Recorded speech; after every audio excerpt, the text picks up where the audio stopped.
एक सीईओ एक नशे में धुत लड़की को उसके घर छोड़ने गया, लेकिन उसे उसके दरवाजे का पासकोड नहीं पता था, इसलिए उसने जल्दी से उससे कोड पूछ लिया। लड़की बताना नहीं चाहती थी तो सीईओ ने मजाक में धमकी दी कि अगर उसने कोड नहीं बताया तो वह उसे अपने घर ले जाएगा। यह सुनते ही लड़की तुरंत मना कर देती है, जल्दी से जाकर कोड डालती है और उसे झांकने से मना करती है। सीईओ जब उसे बिस्तर पर सुला देता है तभी लड़की अचानक उसकी गर्दन पकड़कर उसे पास खींच लेती है और कहती है कि उसे उससे एक राज बताना है, लेकिन बात पूरी करने से पहले ही वह सो जाती है। उसकी आंखों से आंसू बहते देख सीईओ को एहसास होता है कि उसने उसे कितना दुख पहुंचाया है और वह फैसला करता है कि अब वह पूरी जिंदगी उसकी भरपाई करेगा। दरअसल लड़की ने खुशी खुशी उससे अपने प्यार का इजहार किया था, लेकिन सीईओ ने उसे ठुकरा दिया था, इसलिए उसने अपने 4 साल पुराने एक तरफा प्यार को अपने ही खास तरीके से अलविदा कहा था। उसे यह नहीं पता था कि उसी घटना ने सीईओ के दिल में उसके लिए भावनाएं जगा दी थी। अगले दिन लड़की हैंगओवर के साथ उठती है, तभी दरवाजे पर सीईओ दस्तक देता है। उसे देखकर वह पूरी तरह हैरान रह जाती है। उसे समझ नहीं आता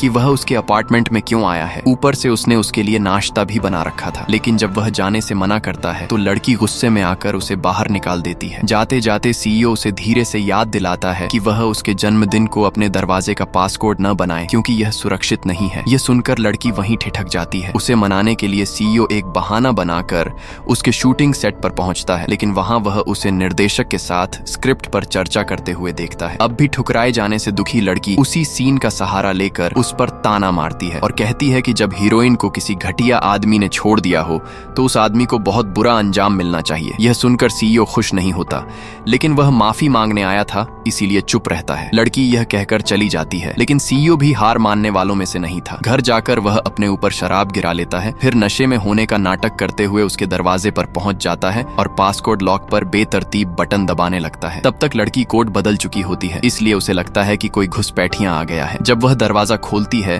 तो सामने नशे में धुत सीईओ को देखकर हैरान हो जाती है। सीईओ तुरंत अंदर घुस जाता है। लड़की उसे बाहर धकेलने की कोशिश करती है, लेकिन गलती से उससे टकरा जाती है और वह दर्द का नाटक करने लगता है। लड़की तुरंत उसकी चिंता करती है और देखती है कि उसका कमर दरवाजे के हैंडल से टकरा गया है। सीईओ मौके का फायदा उठाकर और भी बेचारा बनने लगता है। लड़की को अपराध बोध होता है और वह उसे अंदर आराम करने के लिए ले आती है। जैसे ही वह मुड़कर उसके लिए गर्म पानी लेने जाती है, सीईओ खुश होकर सोचता है कि वह आखिरकार उसके झांसे में आ गई है और इसी खुशी में वह अपना नाटक छोड़ देता है, जिससे लड़की और भी ज्यादा गुस्सा हो जाती है।